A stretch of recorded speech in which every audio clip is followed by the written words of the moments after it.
Hello, fellow Sublime Text fanatics. ODAT Nerd here. One of the upsides of Sublime Text is its ability to be extended by the use of plugins. One of the downsides of Sublime Text is when you're new to it, you might come across a plugin and not know what the heck you're supposed to do with it. So in today's video, let's talk about that.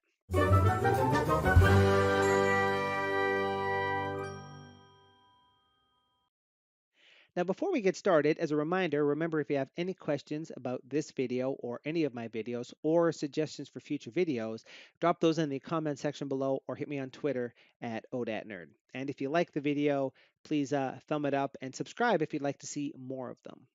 But to the topic at hand, plugins. Now, plugins in the Sublime Text ecosystem are all around us.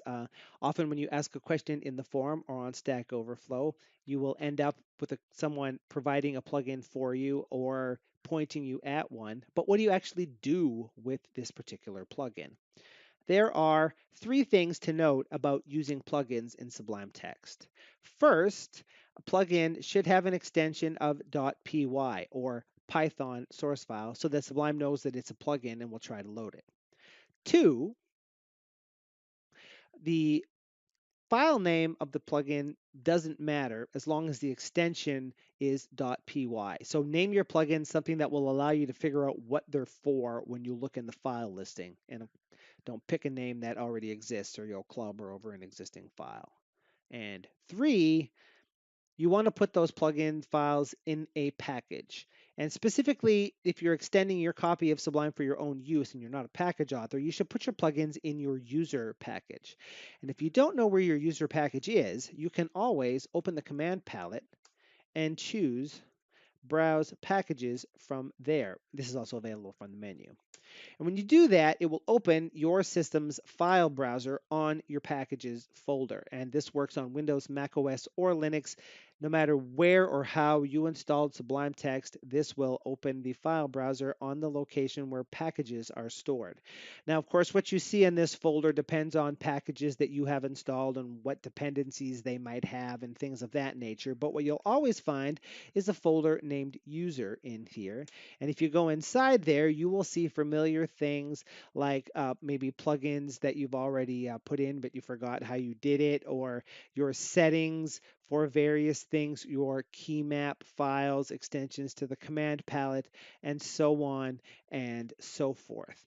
Now, you use the user package a lot and you use the packages folder a lot, or you might. So one thing you can do as a power tip is pin those folders. Now, all file managers should have a way to do this. So I've pinned, see my user folder here and also my packages folder so that at any point, if I need to save a file in one of those locations, I can easily get there. The other thing to note is that your plugin files, as we see here in my user folder, should be in the top level of the package. If you make a subfolder and put them in there, like say a plugins folder, your package will be nicely organized, but Sublime won't load them because only Python files in the top level of the package are considered plugins. Now, by way of example, let's go ahead and show me putting a plugin in play.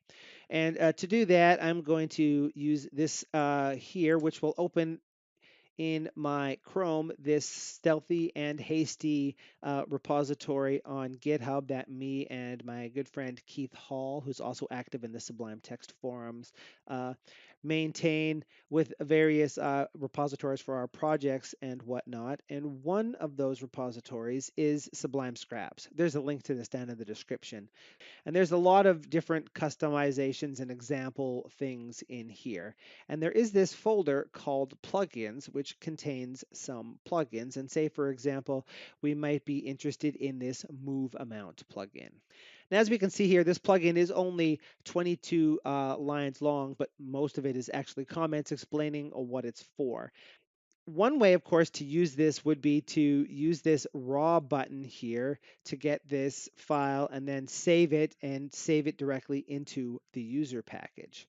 Sometimes, however, you might run into a plugin that's not easily downloadable like this, and you might have to do something like copy and paste, say out of here or out of a forum post or a Stack Overflow post or something along those lines.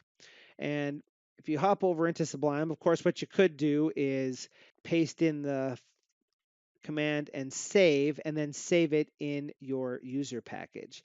Now, this is offering me the user package here because we were just looking at it a second ago, but generally speaking, the folder that you get here is related to the file you just had open or the most recently used directory if you have multiple folders open and things of that nature. But you could say name this move amount.py. Remember, the name of the file doesn't matter, but you want to choose something that lets you know what the plugin is for.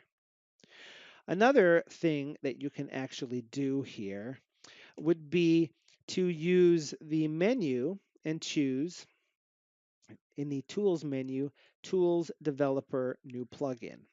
Now this implements this quick little stub of a plugin. You'll see it's automatically set the syntax to Python for us, and it has a sample command and imports. What you can actually do is select everything and paste your plugin in, and then hit save. Now this is less exciting than it could be because it's still offering me the same folder as we were looking at before. But the important thing to note here is that Sublime will actually make sure that it offers you the user package by default if you use this to create the buffer. So that, as a pro tip or a time-saving tip, is a faster way than you don't have to navigate around to find the plugin directory. So I'm going to go ahead and save this move as moveamount.py like so. Now, one thing you might also want to do after you've implemented a plugin like this, whichever way you put it, is to open the Sublime Text Console, which you can get to by using View Show Console, or as we can see, the associated keyboard shortcut Control backtick. And that's going to open this console down here at the bottom. And you'll see here it says reloading plugin user.moveAmount. And that means that it has loaded a plugin file named moveAmount from a package named user. And because there are no error messages here, then this plugin has successfully loaded. Always a good idea when you implement a new plugin to check in that console and make sure that everything worked the way you thought it should.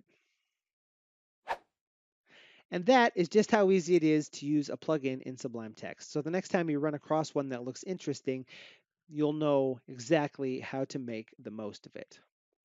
Until the next video, remember, if you like the video, to thumb it up, subscribe if you want to see more, but most importantly, have a sublime day.